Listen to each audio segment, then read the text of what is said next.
Hello students, I hope you are fine. तो बच्चों देखो, हमारा चैप्टर 2 चल रहा है, the beauty of difference. Sairan की कहानी, जो एक छोटी बच्ची है ना, और उसकी जो उसका जहाँ वो रहती थी पहले, वहाँ पे युद्ध चला हुआ है, वॉर चल रहा है ना, भयंकर युद्ध। उसकी वजह से उसको खतरा हो सकता है, और उसके जो मम्मी पापा हैं उन्होंने उसको अपनी चाची के यहाँ, सॉरी अपनी मौसी के वहाँ पे लंदन में भेज दिया है, इंग्लैंड में। ठीक है। तो वहाँ पे जाकर के क्या होता है, तो बच्चों देखो, let's get you home, let's get you home, चलो तुम्हें घर ले चलती हूँ। सैड हर आंटी, उसकी मौसी ने कहा। As she hurried the young girl into a big black taxi with an orange light on its roof। मतलब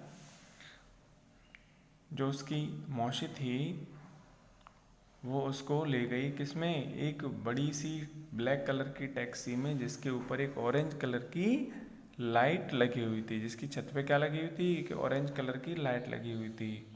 ठीक है, with N orange light on it's roof, उसकी छत पे ऑरेंज कलर की लाइट लगी हुई थी।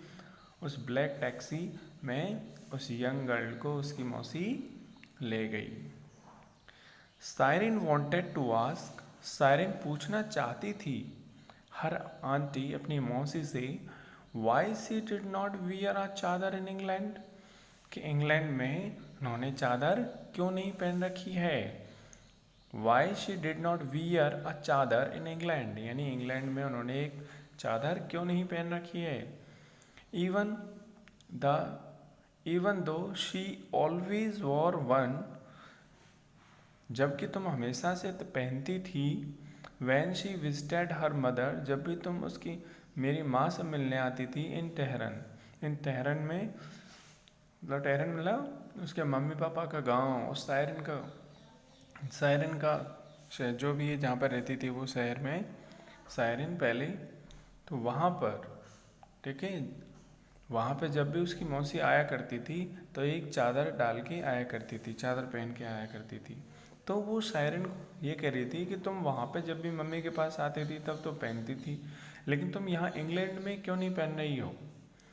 सी must be in disgrace, she must be in disgrace, thought the young girl. मतलब she must be in disgrace, इसका मतलब होता है बच्चों कि डिस्क्यूज, देखो यहाँ पे एक वर्ड आ रहा है डिस्ग्रेस। डिस्क्यूज का मतलब होता है कपट वेश। कपट वेश मतलब, कपट वेश मतलब दिखावे के लिए, मतलब दिखावे के हिसाब से कपड़े पहनना। ठीक है, एक एक ऐसे कपड़े धारण करना, पहनना जो कि दिखावे के पर्पज से हों केवल, है ना, तो उसको कहते हैं कपट वेश। तो जो सायरन जो है वो पूछना चाहती थी लेकिन पूछ नहीं पाई, और वो मन ही मन सोचने लगी कि जो उसकी मौसी हैं वो एक कैसी हैं, एक कपटवेशी हैं, यानी कि वो अपनी सच्चाई को छुपाती हैं, वो एक दिखावा करती हैं, लोगों और लोगों जैसा दिखना चाहती हैं बस। थॉट द यंग गर्ल ने सोचा, बट लेकिन सायरन ऑल्सो रिमेंबर्ड, लेकिन सायरन को ये भी याद था दैट कि हर मदर, उसकी माँ, हैड ऑलवेज टोल्ड, उसके बताया करती थी, it was no use trying to hide your true self from others, यानी अपनी सच्चाई को दूसरों से छुपाने का प्रयास करने का कोई फ़ायदा नहीं है। सो इसलिए सायरन वंडर्ड, सायरन को आश्चर्य हुआ, why are aunty choose to be in disgrace when in England. तो उसको आश्चर्य हुआ कि उसकी जो मौसी हैं जब इंग्लैंड में रहती हैं तो वो इस तरह का कपटवेश धारण करने का क्यों चुनाव करती हैं। The young girl was very disappointed, मतलब जो लड़की थी वो कैसी हो गई, निराश हो गई। डिसअपॉइंटेड मतलब निराश हो गई। इन हर न्यू होम, अपने नए घर में। And she missed her mother and father and her friends, और वो अपने मम्मी पापा और अपने फ्रेंड्स को याद कर रही थी। Even the food was different. यहाँ तक कि फूड भी जो था, खाना था, वो भी अलग था। It was grey like weather, it was grey like the weather, मतलब ये एक मौसम की तरह घूसर ग्रे कलर का। And seemed to come out of boxes from the freezer, और फ्रीजर के बॉक्सेस से बाहर आता हुआ। नॉट लाइक हर मदर, तो ये जो खाना था वो कैसा था, ग्रे कलर का था और फ्रीजर के बॉक्सेस से बाहर निकलता हुआ दिख रहा था।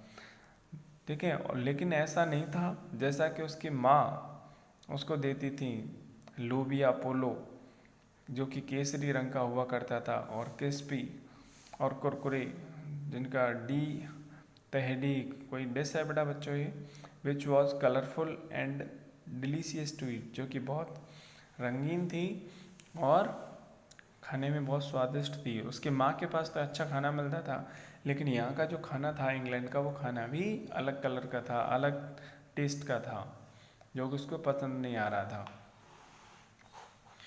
When the day arrived for the siren, जब वो दिन आया सायरन के लिए, to go to her new school, जब उसको अपने नए स्कूल में जाना था, सी वॉज वेरी नर्वस, तो वह बहुत घबराई हुई थी।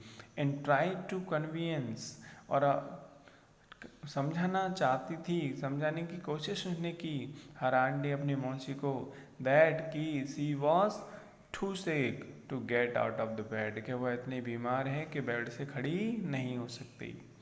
तो बच्चों, जब उसकी मौसी जो है उसको नए स्कूल ले जाना चाहती थी, ठीक है, तो वो बहुत घबराई हुई थी सायरन, और वो उसने प्रयास किया अपनी मौसी को ये समझाने का कि वह बहुत बीमार है, परेशान है, कि वो बेड से खड़ी नहीं हो सकती। I don't want to go, मैं नहीं जाना चाहती। सी प्रोटेस्टेड, तो उसने विरोध किया। उसने मतलब उसकी चाची भेजना चाहती थी, लेकिन वो नहीं जाना चाहती थी, वो विरोध कर रही थी। आई डोंट नो एनीबडी, मैं किसी को नहीं जानती। And people keep staring at me, और लोग मुझे घूरते रहते हैं। मैं किसी को जानती नहीं हूँ और लोग मुझे घूरते रहते हैं।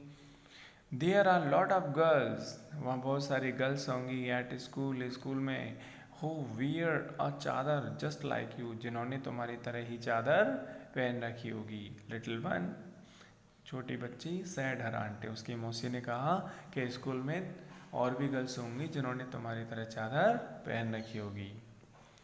आई एम श्योर, मुझे पूरा विश्वास है, you will make lot of friends, कि तुम बहुत सारे दोस्त बना लोगी, टुडे, आज। यू जस्ट वेट एंड सी, तुम बस थोड़ा इंतजार करो और देखना। तो इस तरह की बात उन्होंने कही। ओके स्टूडेंट्स, आगे देखो। But I did not go